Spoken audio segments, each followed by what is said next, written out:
Olá, querido amigo, tudo bom? Que alegria estar com vocês em mais um devocional. Hoje continuaremos Mateus capítulo 24 e eu tô vendo aqui para poder explicar com melhor qualidade, a gente vai dividir em três partes, tá certo? Hoje a gente vai falar sobre a grande tribulação e a vinda do Filho do Homem, para que a gente tenha uma compreensão melhor sobre o assunto. Então Jesus ali, ao falar da sua ida, que ele voltaria ao céu, então os discípulos se preocuparam quando isso ocorreria, quando ele voltaria, e ele começa a falar sobre os princípios das dores, o que aconteceria. E aí então nessa grande tribulação, o verso 15 diz: quando pois vides a abominável da desolação, de que falou o profeta Daniel no lugar santo, quem lê entenda, então os que estiveram na Judéia fugirão para os montes. Do que é que falou Daniel? O que é que estava se referindo aqui a Jesus? E aí a gente precisa entender que o profeta Daniel tinha anunciado na metade da última semana que o Cristo morreria. Então ali a profecia das 70 semanas.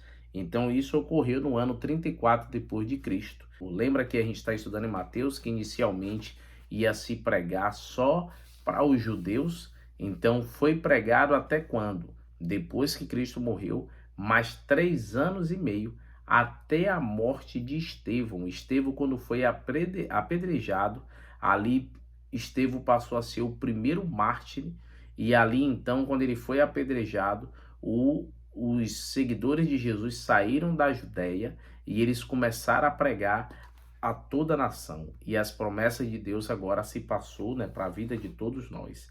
E o interessante é que Daniel 9:27 diz o seguinte: com a multidão dos abomináveis virá o desolador, até que venha a consumação, e o que está determinado se derrame sobre o desolador.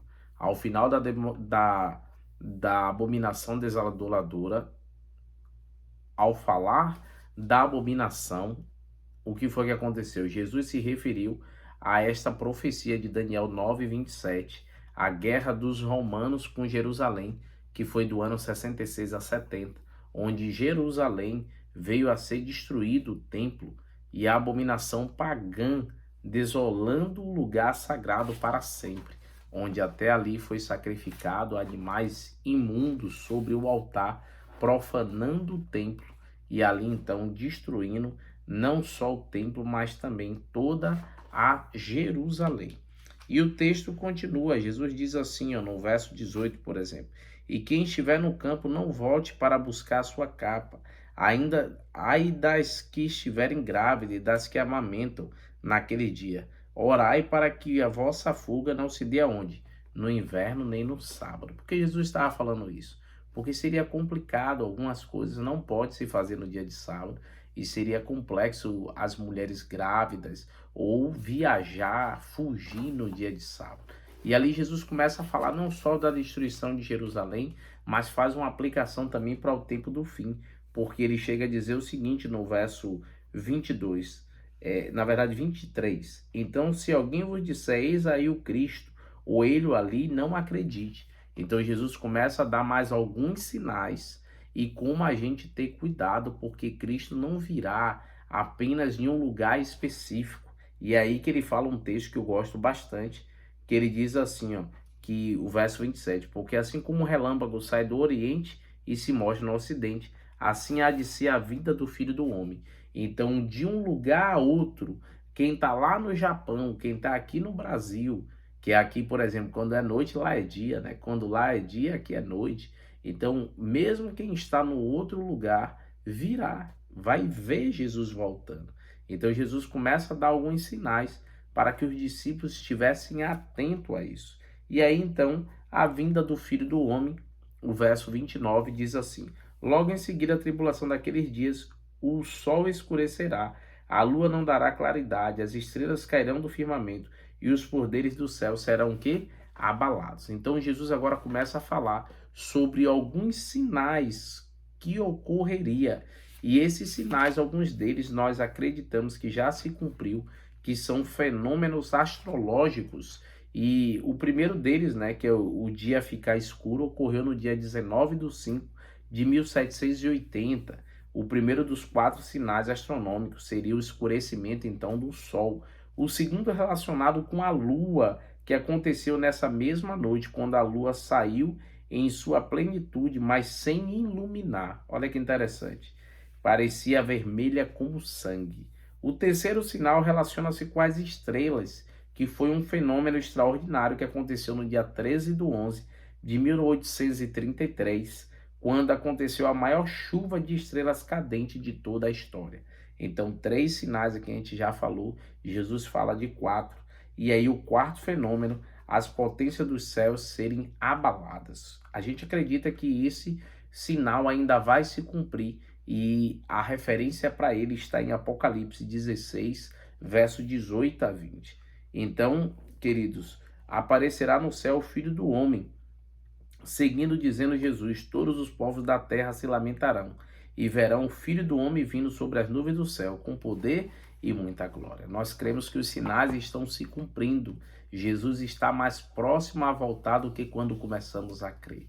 Queridos, que você se prepare para esse retorno, esse grande acontecimento, no qual Mateus e os discípulos, eles deixaram aqui para nós como testemunhas, e nós precisamos crer pela fé e confiar que ele voltará e nos resgatará. Você crê nisso? Ore comigo neste momento. Querido Deus, ó Pai, abençoe os nossos amigos que estão participando desse momento de adoração, aprendendo mais da Tua palavra, que o Senhor os ajude, os livre do mal. Abençoe a cada amigo que tem se envolvido aqui neste canal, tem nos ajudado em oração. E queremos pedir, Senhor, pelo Fabrício, que fez exames, ainda não está 100% da sua saúde, é um jovem. Então, Senhor, continue a cuidar dele e da sua família. Dê a ele esperança e certeza da salvação. Também cuide, Senhor, da irmã Antônia, que teremos aí sexta-feira um culto de gratidão pela sua recuperação, ela que já está melhor. Abençoe as suas filhas, abençoe a Jússi, seu esposo. Abençoe também a Joelma, nossa amiga da pedreira. Abençoe também, ó Deus, a sua amiga que está estudando a Bíblia, seu esposo, que participa até do pequeno grupo. Abençoe o Paulo Ronaldo, nosso amigo ali de Cametá, seu tio e primo também. Que o Senhor cuide, Senhor, da irmã Auriane e a sua amiga Nazaré, que está fazendo tratamento contra o câncer. A irmã Conceição, que pede pela sua irmã Terezinha, que também faz tratamento. Que o Senhor, ó Deus, cuide da Poliana, que o Ivanilson intercede por ela. Cuide também da Aninha ali do São José. Cuide também, Senhor, da nossa irmã Meire e da sua irmã Valdineia, que está também fazendo tratamento, seu filho Jonas, seu neto Henrique. Também, ó Deus, cuide da irmã Lúcia, que já participou ali no Parque do Alemão. E pedimos que o Senhor cuide dos seus filhos, o Mateus, o Helder, a Erlen também. Cuide também, Senhor, da Ruane, que o Luiz Cláudio intercede por ela, ela que tem um sério problema de saúde.